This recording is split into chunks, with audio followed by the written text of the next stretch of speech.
she wasn't. He had to pretend she was. And now for a special award for all his many valuable contributions to this industry. For a man whose list of accomplishments is so long and prestigious, he made me promise not to bore you by listing them. Suffice it to say, we all know what this man has done for all of us in movie land. Here then to accept the honorary Oscar for special contributions to the industry, Reuben Tarz, president of Fairmont Studios. Alice Simpson, resplendent in a swirling silver dress, floated over to him, statue in hand.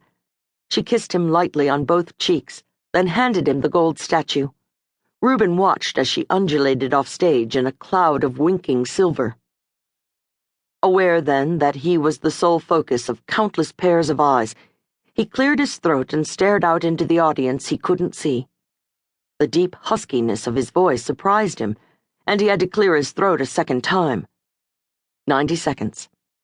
He began with a wry, "This is quite an honor for a guy from Brooklyn." The audience roared and cheered. When they settled down, he continued, "I want to thank the members of the Motion Picture Academy for honoring me this evening.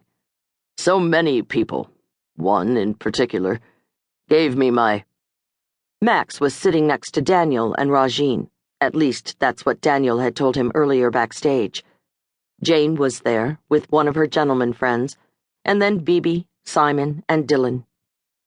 "Gave me the encouragement I needed to barge into this business and make it a better place for all of us. If I've succeeded," he held the statue aloft, "and I think someone's trying to tell me I may have in some way, I want to thank those dearest to my heart, for without them, I might be a panhandler in Brooklyn instead of standing here tonight." Obviously, he couldn't mention Max by name because of his underworld connections, but he had to thank him somehow. Arthur, that was Max's middle name, thank God he'd remembered it. "My friend Arthur and his support gave me the confidence to leap ahead while he watched the road behind me. Daniel Bishop, my lifelong friend, who's more brother than friend, deserves more than just thanks. Jane Perkins for being there when I needed a friend. And, of course, thanks to my wife, Bebe, for her support. Saul Rosen also deserves my thanks for giving me a chance to prove myself." Say it now, Reuben. Acknowledge Mickey and what she's done for you. Say the words out loud for the world to hear. Your speech will be printed in all the morning papers. Mickey will see it sooner or later. Say the words. He placed the statue down on the podium but held it tightly before he went on. "There is one other person I have to thank. Without her help, her encouragement, and her love, I don't know where I would be. She isn't here tonight. In fact, she's half a world away." He raised the golden statue again this time, high and proud. His eyes burned brightly with unshed tears. "This sign of my achievement should bear the engraved name of—" Part 1. Chapter 1. Soissons, France. October 1918.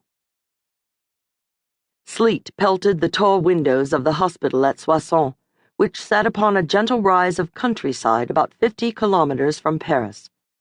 Reuben Tarz attempted to disguise his limp as he passed between the neat rows of cots, his watery gaze searching out number 27, his friend Daniel. Reuben's heart gave a sickening lurch when he saw a strange man in Daniel's assigned bunk.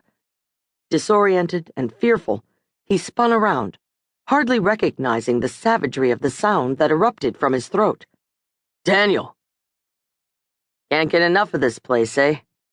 Daniel's even, steady voice came from somewhere behind him. Reuben whirled at the familiar sound, forcing his eyes to focus on the row of hospital beds beneath the gallery windows. "How'd you know it was me?" he asked curiously. "Why did they move you over here?" He tried to keep the anxiousness out of his voice. Daniel made a sound deep in his throat, almost as though he were laughing. "Because they're supposed to take the bandages off my eyes tomorrow. The cast comes off my shoulder, too.